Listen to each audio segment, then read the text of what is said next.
Washington, substance often runs a distant second to drama in the age of U.S. President Donald Trump.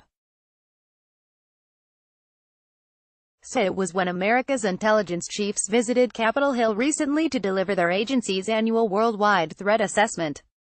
It got traction in the news media largely because Director of National Intelligence Dan Coats and CIA Director Gina Haspel gave testimony that implicitly cut across Trump's policies toward North Korea and Iran.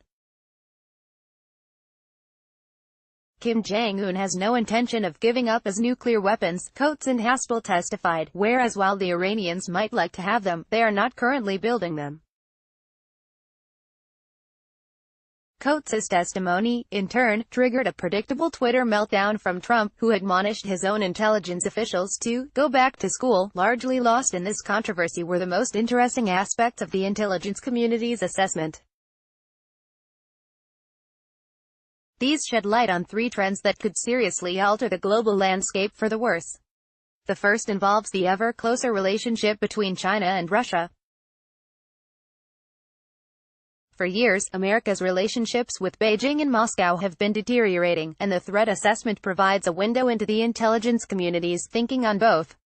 Russia is a declining but aggressive actor that is likely to intensify its election meddling and information warfare against the U.S. and other democracies. China is not simply a revisionist power but is pursuing a long-term strategy to achieve global superiority. Just as notable, however, is what the assessment has to say about the ties between America's authoritarian challengers. China and Russia are more aligned than at any point since the mid-1950s. They will likely become even closer because of their shared opposition to democratic values and U.S. global leadership. Russia and China are now cooperating on military exercises and arms sales, energy deals and economic ties, efforts to weaken international norms surrounding human rights, and many other fronts. This cooperation better enables each country to challenge Washington. China, for instance, has improved its anti-access area denial military capabilities by buying, and, in some cases, copying, Russian military technology. Even where Russia and China are not cooperating directly, such as in supporting authoritarian regimes and undermining democratic governance abroad, their efforts have mutually reinforcing effects. Granted, an earlier Moscow-Beijing axis broke up in the 1960s, and there are probably limits on how well today's relationship will work over the long term. If China really is bent on global superiority, Russia will face an aggressive behemoth on its borders. But in the medium term, the U.S. confronts a quasi-alliance between its two chief competitors, one that heightens the difficulties of dealing with either. The second trend involves U.S. alliances. The first page of Coates' prepared statement offers up a warning: some U.S. allies and partners are seeking greater independence from Washington in response to their perceptions of changing U.S. policies on security and trade and are becoming more open to new bilateral and multilateral partnerships. The wording is a bit oblique, but the single sentence captures a collection of anxieties that are testing America's geopolitical coalitions. Those anxieties predate Trump, although they have been exacerbated by him. For years, U.S. allies in Europe and the Asia-Pacific alike have worried that America's will and ability to defend the international order it created is declining. Incidents such as the Red Line fiasco in Syria in 2013 and China's success in gaining control over large swaths of the South China Sea have fed concerns about U.S. and tensions. Shifting military balances in Eastern Europe and the Western Pacific have fueled fears about declining American capabilities. More recently, Trump's anti-ally rhetoric, his penchant for waging trade wars against America's closest friends and his generally erratic behavior have led a number of U.S. partners and allies to consider whether they need a geopolitical backup plan, even as the U.S. has increased defense spending and ramped up efforts to deter Russia in Eastern Europe. What political scientists call hedging is becoming more common. Countries from Australia and Japan to France and Germany are trying to develop new partnerships that would soften the blow if it turns out that Washington can no longer be counted on. Talk of a European Union army, Japan's efforts to cultivate closer ties with Australia and India, and the Philippines' shift toward accommodation of China are all part of this pattern.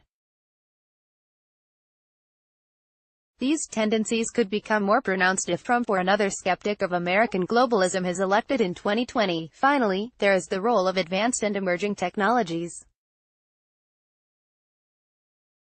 The intelligence community provides some assessments and predictions in this area. China now has the ability to launch cyber attacks that could cripple U.S. critical infrastructure for days or even weeks. Russia is staging cyber attack assets that would allow it to severely disrupt U.S. society in a crisis. Even relatively unsophisticated competitors will use cyber attacks against America in the coming years.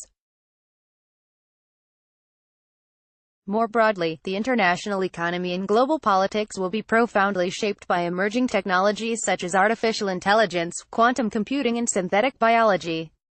Whatever nation seizes the commanding heights in these areas will have enormous advantages over its competitors. Vladimir Putin and Xi Jinping have been saying this for years. The U.S. intelligence community is now saying it publicly, as well. It is far from guaranteed that the U.S. will come out ahead in this rivalry. America's intellectual leadership in science and technology has eroded. U.S. researchers accounted for more than 50% of academic citations in those fields in 1996, compared with less than 35% today. China's share has risen from virtual insignificance to well over 20%. Beijing may well be ahead when it comes to artificial intelligence and other cutting-edge technologies, and its ability to access vast troves of data gathered from its 1.4 billion people will provide further advantages. For decades, Americans have considered technological dominance to be their geopolitical ace in the hole. But now technological breakthroughs are threatening to erode U.S. power and take the world toward a darker destination.